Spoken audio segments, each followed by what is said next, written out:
Another good thing with this system, I'll just show you how to stream audio.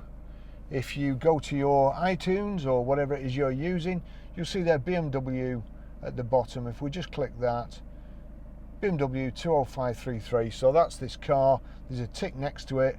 Whatever I play through this, as soon as I set the media over here, this will play through the BMW's media system. So, media switch is here, top left. We'll click there, and you can see there it's already on Days Like These.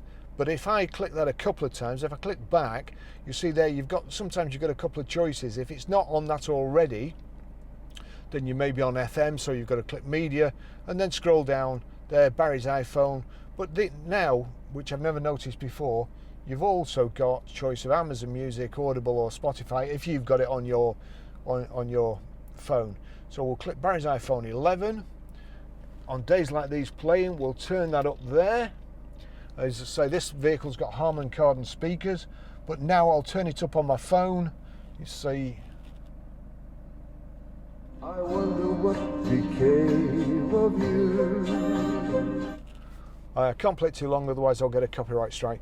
But it's a really, really good sound system in this car. If you enjoy music, it's fantastic. Thanks for watching. See you in the next video.